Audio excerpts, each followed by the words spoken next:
Hi, I'm Daniel Andrews, owner and creator of the DAN Show, and welcome to my very first 2021 NFL breakdown. Now, all my breakdowns are going to go in draft order. I'm going to start off with the Jacksonville Jaguars and end up with the Super Bowl winning Tampa Bay Buccaneers. I'm going to release a new video every Monday, Wednesday, and Friday. But being this is number one, I'm going to start off with the Jacksonville Jaguars. All my videos are going to be the same. I'm going to break down what I like, what I don't like, but stick around to the very end where I break down the Vegas over-under and if I'm going to put action on the Jacksonville Jaguars. Now, if you're new here and you appreciate the work, give me a thumbs up and hit the subscribe button. And while you're at it, ring the bell. That way you're notified every time a new 2021 NFL Preview video is released. So, hey, without further ado, let's kick off what I like about the Jacksonville Jaguars. The first thing I like is the Clemson Connection.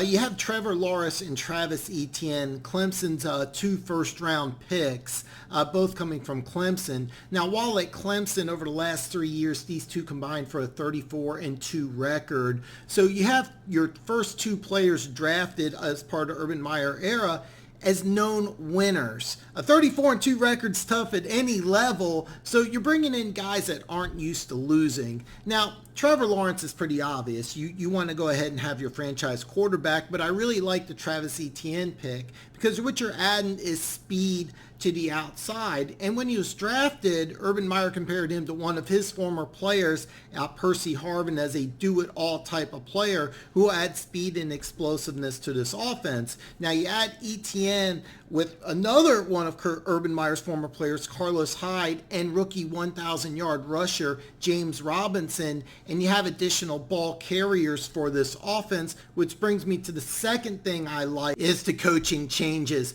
What I like about the changes is that you have the philosophy of Urban Meyer and new defensive coordinator Joe Cullen from Baltimore. Now, Urban Meyer in college had a run-based positionless player type of offense where you had multiple players run the ball from multiple positions. I already touched base on Travis Etienne and how he's going to be a positionless type player. He's going to be used all over the field. He'll be split out wide. He'll be in the backfield. He'll be on end arounds.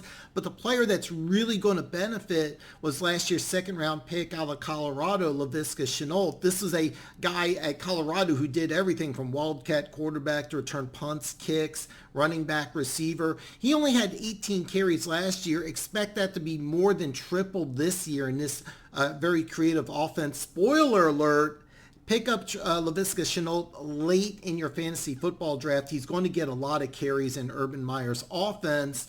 And what I really like the most about this coaching change is the multifaceted 3-4 defense the new defensive coordinator Joe Cullen's going to run. In last year's draft, you drafted Kavion Chasen in round 1 and Devon Hamilton in round 3. These are perfect 3-4 players. Kavion Chasen's a 3-4 outside linebacker, and Devon Hamilton's a perfect zero technique in a standard 3-4 defense. But last year's 2019 first-round pick, Josh Allen, I thought was a perfect 3-4 outside linebacker. So why are you putting undersized outside linebackers as defensive ends in a 4-3 scheme when you're in this division? Look at the division you're in. You got Derrick Henry at 250 pounds. You have David Johnson 230, Jonathan Taylor at 230. Why have small defensive ends in running in a 4-3 base scheme when you're in a division with big running backs in a division that likes to run the ball? It didn't make a lot of sense. So switching to a 3-4, this just makes so much sense to me because you put Hamilton at the zero technique and then you already added Jihad Ward and Malcolm Brown. That adds size to your defensive line. And you take those smaller defensive ends, you put them on the outside and have them add to your pass rush, which was really lacking last year. You only had 18 sacks. So putting these two outside and letting them use their athleticism just makes a ton of sense to me. See, last year, I think Jacksonville really messed up. I thought that the West Coast offense and the 4-3 alignment made absolutely no sense. It was like putting a square peg in a round hole. But with Urban Meyer's positionless offense and David Cullen's 3-4 scheme, this is a perfect fit for the talent that's on this team. And finally, the last thing I like is They are in the right division. This is a weak AFC South. I can poke holes in all three of the other teams. Yes, I know Indianapolis and Tennessee went to the playoffs, but they also suffered some massive free agent losses, and everybody knows about the issues in Houston, and I will talk about them next week. But look at your schedule. Your very first game is a winnable road game at Houston on week 1. So you're in the right division when you're trying to build a team from the ground up. So to summarize the 3 things I like about the Jacksonville Jaguars, you have the Clemson Connection. Both first-round picks were from Clemson. Both are going to be big impact players for the Jaguars this year. The coaching changes, the coaching philosophy, this fits the talent of this team perfectly. I think it's going to be a really great fit. And you also have the weak AFC South. Now, let's talk about what I don't like about the Jacksonville Jaguars. First thing I don't like is having a rookie quarterback as your day one starter. I'm an old school guy, so I think that all NFL quarterbacks should sit for their first year. Hey, it worked for Tom Brady, Aaron Rodgers, and Patrick Mahomes, didn't it? But in Jacksonville, it's really not a realistic option to have Trevor Lawrence sit for the whole year. He's going to be the day one starter. Now, here's the thing, the difference between college and high school, it's really a size speed difference, but the playbook's relatively the same. And you have in college, you only learn 4 to 5 routes as a wide receiver. It's a completely different game in the NFL. The difference between high school and college is basically just bigger, stronger, faster players. The difference between college and the NFL is like night and day. It's a completely different game. Learning on the job is going to be really tough for Trevor Lawrence. Trevor Lawrence started as a true freshman at Clemson. He went undefeated, won national championship. I can promise you he's definitely not going to go undefeated his first year in the NFL. The second thing I don't like about the Jacksonville Jaguars is the coaching inexperience. Now, I really like the coaching changes that Jacksonville has made, but Urban Meyer has never coached in the NFL, period, and Joe Cullen's never been an NFL coordinator. Again, I really like both coaches, and I like the fits for this team, but having no NFL experience and then becoming an NFL head coach is going to be a difficult transition despite of how highly I think of Urban Meyer. This video is only for 2021, so I expect them to be some hiccups between a guy with no NFL experience and a guy being a first-time coordinator on the NFL level. Again, I like the coaches, and I think they'll fit well, but this video is only for 2021, and I think the lack of experience is really going to hurt this team. And the third thing I don't like is the player inexperience. And when I say player inexperience, I'm really referring to a couple different things. I'm talking about the amount of draft picks plus the amount of free agents and the amount of youth all combined together when I say inexperience. Anytime you bring in a new head coach and a new offensive and defensive philosophy, you got to bring in players to fit those schemes. So there's going to be a lot of player turnover. And again, this video is for 2021. So going forward, it could be a really good thing, but we're only talking about this year. And to get all these new players to be on the same page is going to be a difficult transition.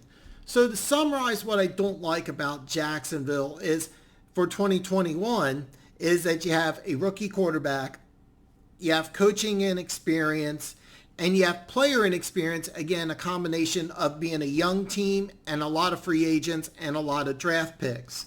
Now, here's the important part of the video. The part you've been waiting for is where I break down the Vegas over-under and if I'm putting action down on the Jacksonville Jaguars.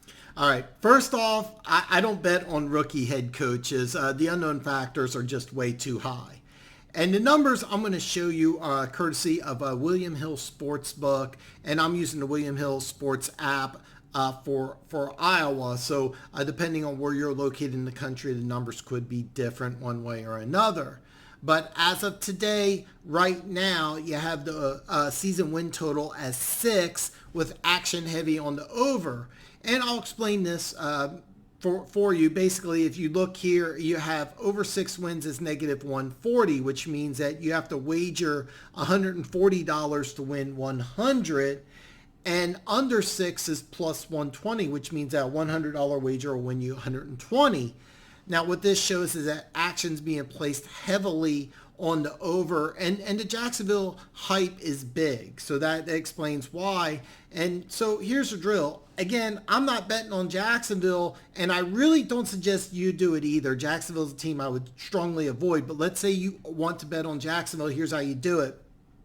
If you like the over, take it now, because I've seen several places already to have it at 6.5, but the William Hill Sports app that I'm using has it at 6.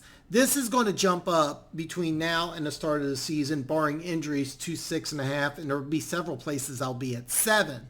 Now, if you like the under, wait as long as possible. You may even want to wait till the day of the season, maybe the day before. You want to wait as long as you possibly can. Hope that there's no preseason injuries, and then take the under, because you will get 6.5 or 7. The magic number for me would be 7. And this would be really hard for me to say, because I do like Urban Meyer, and I think Trevor Lawrence has all the tools it takes to be a future superstar in this league. But what I would do if I was betting on Jacksonville is I would wait as long as possible and try to find 7, and I would put under 7. Even though right now I got 6, I know that there will be a sports book somewhere that I could get 7. I would take under 7. Now, if you enjoyed this video, give me a thumbs up. And if you hated it, give me a thumbs down. Let me know what you think. Ultimately, I created these videos so I can go ahead and start a discussion with you and get your opinion. So drop a comment below. Let me know what your opinion of the Jacksonville Jaguars is. And listen, Friday, I'm going to release my next video. I'm going to break down the New York Jets. And listen, I will see you Friday.